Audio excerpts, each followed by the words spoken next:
असाध्यै राम्रो extremely good, extremely good, अत्यन्तै खराब awfully bad, awfully bad,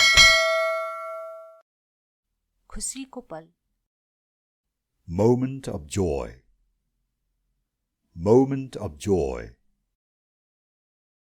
दुःखको बेला times of sorrow, times of sorrow, प्राकृतिक विपद natural calamity, natural calamity, उद्धार कार्य rescue work, rescue work, कठ्याङ्ग्रिने जाडो freezing cold, freezing cold, आपसी समझदारी mutual consent, mutual consent,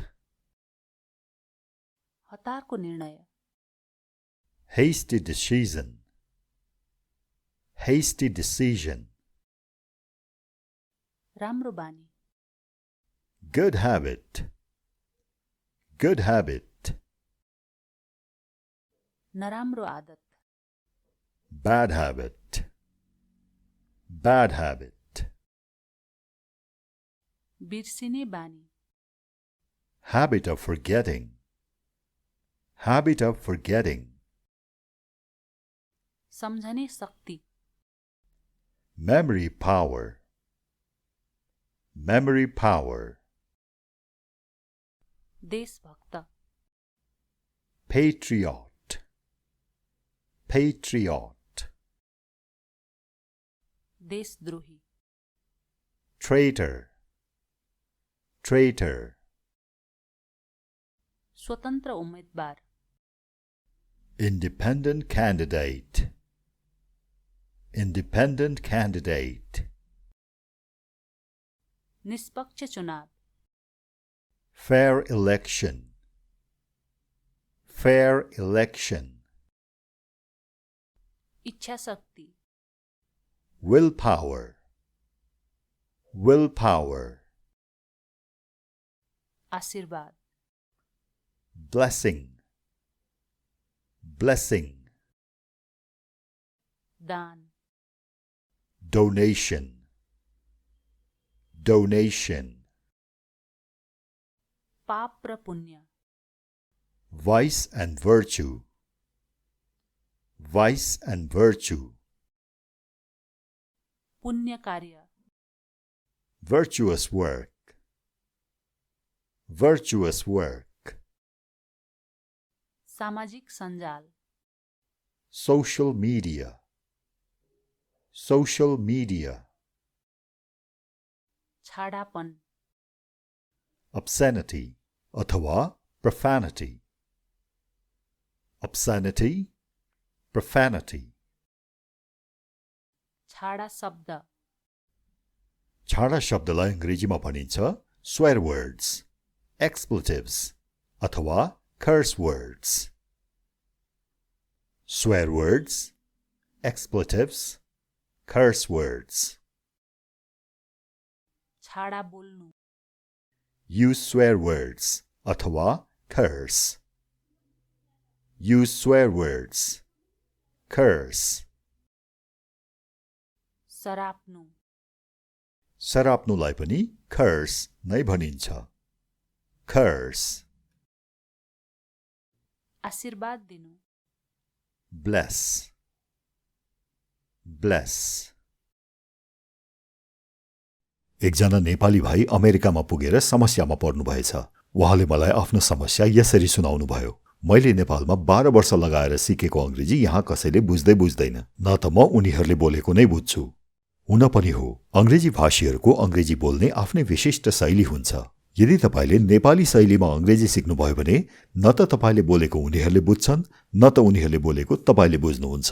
यसै कारण शुद्ध उच्चारण सहित सही तरिकाले अंग्रेजी सिक्नु जरुरी हुन्छ, जसरी हामी यो हाम्रो इंग्लिश गुरु युट्युब च्यानलमा सिक्ने गर्छौं। आउनुस् आज म तपाईलाई केही यस्ता शब्दहरू सिकाउने छु जुन अंग्रेजी भाषीहरूले हामीले पढेको भन्दा अलि बेग्लै तरिकाले बोल्छन्। यो हेर्नुस्। wanna, want to भन्नुको सट्टामा wanna भन्ने गर्छन्। यो वाक्यलाई हेर्नुस् त, हामीले पढेको सिकेको तरिका हो I want to have lunch। यसको अर्थ हो म खाना खान चाहन्छु। I want to have lunch। तर कुनै पनि अंग्रेजी भाषीले आफूहरू माझ कुरा गर्दा प्राय यसरी बोल्दैन। I want to have lunch भन्दैन। उसले भन्छ I wanna have lunch। I wanna have lunch। I wanna have lunch। उनीहरूले want to लाई छोट्याएर wanna भन्ने गर्छन्। I wanna have lunch। अब यो वाक्य हेर्नुस्। हामीले यसलाई पढ्दा यसरी पढ्छौं What do you want to eat? तर अंग्रेजी मातृभाषा हुनेहरूले यसरी प्राय बोल्दैनन्। उनीहरूले यसलाई कसरी भन्छन् होला? प्रयत्न गर्नुस् त भन्न। ठीक भन्नुभयो। What do you wanna eat? What do you wanna eat? What do you wanna eat? अब तपाईले यो कुरो मान्नुहोस् नमान्नुहोस्, तर उनीहरूले बोल्ने तरिका चाहिँ यही हो। नेपालको पर्यटन क्षेत्रमा काम गर्ने र अमेरिका क्यानाडातिर बस्ने नेपालीले चाहिँ यो कुरो प्रष्ट बुझेको हुन्छन् र उनीहरूले पनि यस्तै बोल्छन्। किताबमा पढ्दाखेरि चाहिँ उनीहरूले पनि What do you want to eat भनेर नै पढ्ने हो, तर दैनिक बोलचालमा चाहिँ What do you wanna eat?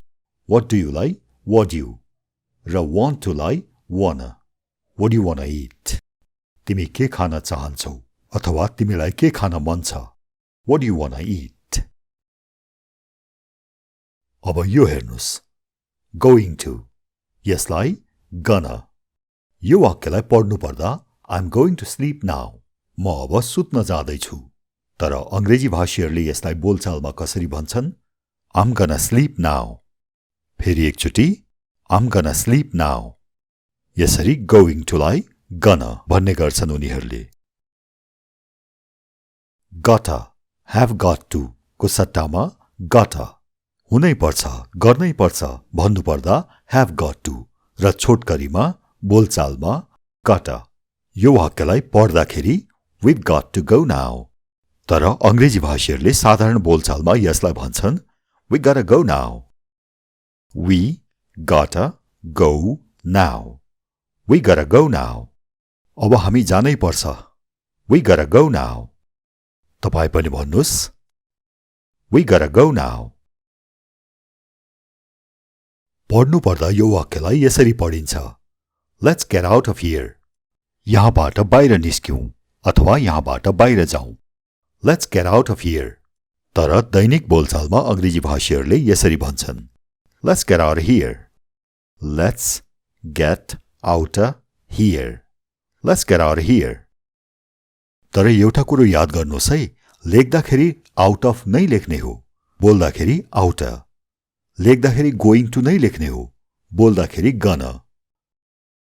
लेख्दा र पढ्दा kind of, तर बोल्दा kinda।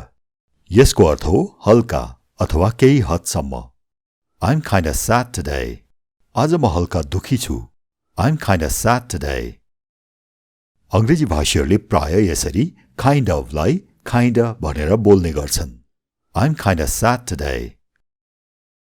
kind of को अर्को पनि अर्थ छ खालको। लेख्दा र पढ्दा kind of, तर प्राय दैनिक बोलचालमा kinda। यो वाक्यलाई पढ्नु पर्दा What kind of car is it? यो कस्तो खालको कार हो? What kind of car is it?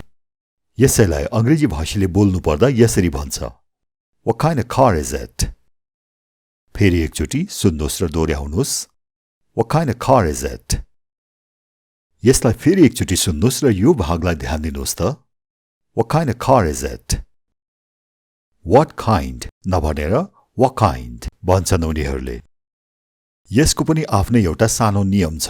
अंग्रेजी भाषीहरूले यसरी किन बोल्छन् भन्ने आफ्नै तर्क छ, जुन म कुनै अर्को भिडियोमा सम्झाउला। यहाँ तपाईलाई अझ कन्फ्युज गर्न मैले चाहिन। तपाई अहिले मात्र यी शब्दहरूलाई सुन्नुहोस् र दोहोर्याउनुहोस्। What kind of car is it? लेख्दा र पढ्दा sort of, बोल्दा sort of। यसको पनि अर्थ अघिकै जस्तो हो, खालको अथवा केही हदसम्म। Do you like him? के तपाईलाई वहाँ मन पर्छ? Do you like him? यसको उत्तर आउँछ I sort of love him. म केही हदसम्म उहाँलाई माया गर्छु. I sort of love him. बोल्दाखेरि must. लेख्दा र पढ्दा must have. यसको वाक्यमा जानुभन्दा अघि म तपाईलाई एउटा अर्को कुरा भन्छु है. यो हेर्नुस् त. लेख्दा हामी के लेख्छौं? भइरहेको छ. र प्राय हामी एकअर्कासँग बोल्दा यसलाई कसरी बोल्छौं? भइराछ. लेख्दा भइरहेको छ भनेर लेखे पनि, पढ्दा त्यसरी नै पढे पनि दैनिक बोलचालमा हामी भइराछ भन्ने गर्छौं. हो, अंग्रेजीको पनि पारा यही हो. लेख्दा र पढ्दा एउटा र बोल्दा अर्कै. नेपालीको यो पनि हेर्नुस् त. यो वाक्यलाई मलाई पढेर सुनाइदिनुस् त. तिमी अहिले के गरिरहेको छौ? हामी यसरी नै लेख्छौं र पढ्दाखेरि यसरी नै पढ्छौं. तर के हामी दैनिक बोलचालमा एकअर्कासँग कुरा गर्दा यसरी नै बोल्छौं त? तिमी अहिले के गरिरहेको छौ भन्छौं त? कहिलेकाहीँ भन्छौं, तर प्राय हामी के भन्छौं? तिमी अहिले के गरिरहेछौ? अहिले नभनेर अहिले भन्छौं र गरिरहेको छौ नभनेर गरिरहेछौ भन्छौं. अंग्रेजीको पनि कुरो यही हो. लेख्दा र पढ्दा एक किसिमले र बोल्नु पर्दा चाहिँ अलि तोडमोड गरेर छोट्याएर बोल्ने. यदि कुनै विदेशीले नेपाली सिकिरहेको छ भने हामीले कसरी बोल्छौं उसले पनि त्यही सुनेर त्यस्तै बोल्ने कोसिस गर्नुपर्छ, हो कि होइन? त्यसैगरी हामीले पनि अंग्रेजी सिक्दा अंग्रेजहरूले कसरी बोल्छन् उनीहरूले बोलेको अंग्रेजी बुझ्न सक्नु र त्यसैगरी बोल्न सक्नु राम्रो हो नि. जसका लागि यो हाम्रो इंग्लिश गुरुका सबै भिडियोहरू नछुटाइकन हेर्नुस् र अभ्यास गर्नुस्. सुन्दै आफूले पनि बोल्नुस्. दैनिक निष्ठापूर्वक सिक्नुस्. तपाई राम्रो अंग्रेजी बोल्न सक्नुहुनेछ. ल अब यसको वाक्य हेरौं. You must have seen it. तिमीले देखेको हुनुपर्छ. You must have seen it. यो त भयो पढ्ने तरिका. अब बोल्ने शैली. You must have seen it. You must have seen it. Must र have लाई जोडेर must. You must have seen it. म एकछिनको लागि ढोका बन्द गरेर घर बाहिर गएको थिएँ. फर्केर आउँदा त देख्छु ढोकामा तालचै छैन. तालचा फोरेर चोर भित्र पसेछ जस्तो लाग्यो. तर फेरि सोचे, ए मैले तालचा नलगाई गएछु क्या र? मैले ढोकामा तालचा लाउन बिर्सेको हुनुपर्छ. अब यो वाक्यलाई अंग्रेजीमा तपाईले कसरी भन्नुहुन्छ भन्ने कोसिस गर्नुस् त. मस्ट प्रयोग गरेर. ल तपाईले भनेको ठीक भयो कि भएन यहाँ हेर्नुस्. I must have forgotten to lock the door. यसलाई म बिस्तारै भन्छु है. I must have forgotten to lock the door. यसलाई पढ्नु पर्दा I must have forgotten to lock the door. तर अंग्रेजी भाषीहरूले झैं बोल्नु पर्दा I must have forgotten to lock the door. Must have लाई छोटकरीमा must. I must have forgotten to lock the door. बोलचालमा lots. तर लेख्दाखेरि lots of अथवा a lot of. यसको अर्थ हो प्रशस्त. They have lots of money. उनीहरूसँग प्रशस्त पैसा छ. They have lots of money. ल अभ्यास गरिराख्नुहोस् है. असाध्यै राम्रो. Extremely good. Extremely good. अत्यन्तै खराब. Awfully bad. Awfully bad. खुसीको पल. Moment of joy. Moment of joy. दुःखको बेला. Times of sorrow. Times of sorrow. प्राकृतिक विपत. Natural calamity. Natural calamity. उद्धार कार्य. Rescue work. Rescue work. कठ्याङ्ग्रिने जाडो. Freezing cold. Freezing cold. आपसी समझदारी. Mutual consent. Mutual consent. हतारको निर्णय. Hasty decision. Hasty decision. राम्रो बानी. Good habit. Good habit. नराम्रो आदत, bad habit, bad habit, बिर्सिने बानी, habit of forgetting, habit of forgetting, सम्झने शक्ति, memory power, memory power, देशभक्त, patriot, patriot, देशद्रोही, traitor, traitor, स्वतन्त्र उम्मेदवार, independent candidate, independent candidate, निष्पक्ष चुनाव, fair election, fair election,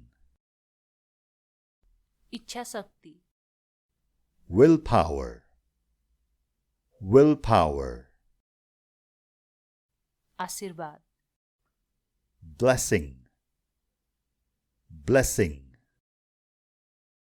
दान, donation, donation, पाप र पुण्य, vice and virtue, vice and virtue, पुण्य कार्य, virtuous work, virtuous work, सामाजिक सञ्जाल, social media, social media, छाडापन, obscenity अथवा profanity, obscenity, profanity, छाडा शब्द, छाडा शब्दलाई अंग्रेजीमा भनिन्छ swear words, expletives अथवा curse words, swear words, expletives, curse words, छाडा बोल्नु, use swear words अथवा curse, use swear words, curse, सराप्नु, सराप्नुलाई पनि curse नै भनिन्छ, curse, आशीर्वाद दिनु, bless, bless,